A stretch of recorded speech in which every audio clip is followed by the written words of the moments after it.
हमने उनकी कुर्बानी दी। ऐसे कई लोगों को हमने इस गठबंधन की बलि बेदी पर कुर्बान किया और किसी को आज तक वापस नहीं लिया।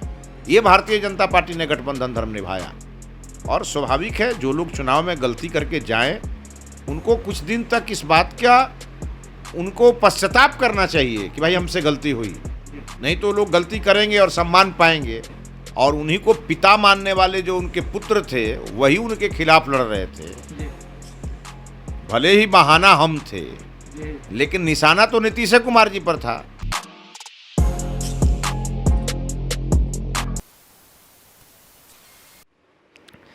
नमस्कार, बिहार के डिजिटल मीडिया का जनक भारत लाइव ही देख रहे हैं आप। इस वक्त हमारे साथ बीजेपी के प्रदेश उपाध्यक्ष, साथ ही साथ बैकुंठपुर क्षेत्र के पूर्व विधायक मिथिलेश तिवारी जी मौजूद हैं। सर, पिछले अगर 2020 विधानसभा चुनाव की बात करें तो क्या राजनीति में नीति शब्द आता है? क्या लगता है आपको कि चुनाव भर में नीति कहीं भी थी, कायम हुई थी नीति?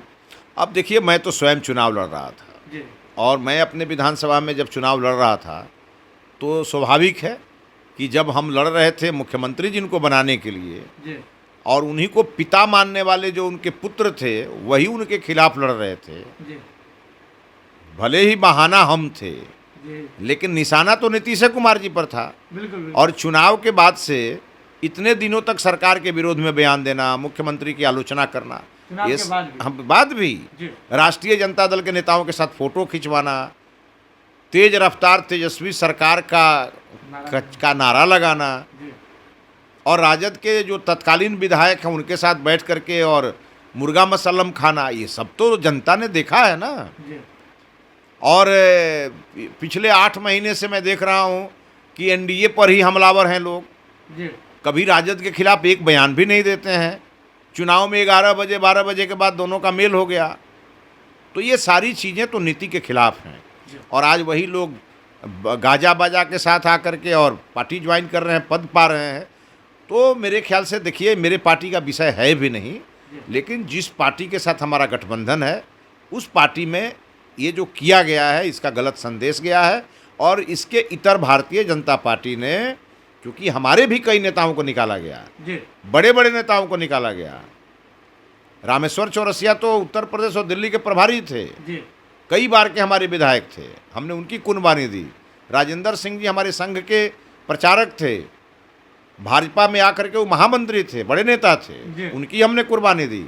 उषा विद्यार्थी जी महिला आयोग की सदस्या रही हैं, उषा विद्यार्थी जी कई बार पालीगंज से विधायक रही हैं, हमने उनकी कुर्बानी दी। ऐसे कई लोगों को हमने इस गठबंधन की बलि बेदी पर कुर्बान किया और किसी को आज तक वापस नहीं लिया। ये भारतीय जनता पार्टी ने गठबंधन धर्म निभाया और स्वाभाविक है जो लोग चुनाव में गलती करके जाएं उनको कुछ दिन तक इस बात का उनको पश्चाताप करना चाहिए कि भाई हमसे गलती हुई, नहीं तो लोग गलती करेंगे और सम्मान पाएंगे तो फिर आगे गलती करेंगे तो नुकसान तो स्वभावतः पार्टियों को होगा, गठबंधन को होगा और विरोधी को फायदा होगा। बस इसी बात का तो मैंने इस विषय को उठाया है कि ये नहीं होना चाहिए। नीतीश कुमार जी से जब कोई भी सवाल करते हैं या कुछ भी पूछा जाता है तो वे कहते हैं मुझे नहीं मालूम। क्या लगता है नीतीश कुमार जी को ये तमाम चीज़ें मालूम है? देखिए, ये मैं तो नहीं जानता हूं कि क्या मालूम है क्या नहीं, लेकिन ये तो मालूम था कि मुख्यमंत्री उन्हीं को बनना था जी। और ये भी मालूम था कि मैं जीत के आता तो उन्हीं को मुख्यमंत्री बनाता जी।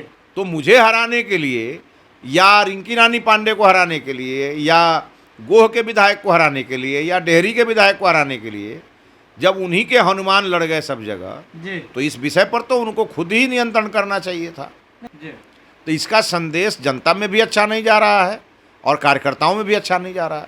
अगर ये वीडियो पसंद आई और वह बिहार के राजनीति और बिहारियत से सरोकार रखेनी तो सब्सक्राइब बटन दबा के चैनल के सब्सक्राइब कर ली।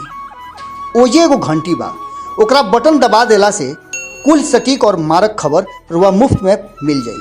अगर रुआ पत्रकारिता के हमनी के नया प्रयोग में सहयोग कर चाहतानी तो ज्वाइन बटन दबा दी। पेटीएम नंबर नोट कर ली 9386816700। धन्यवाद।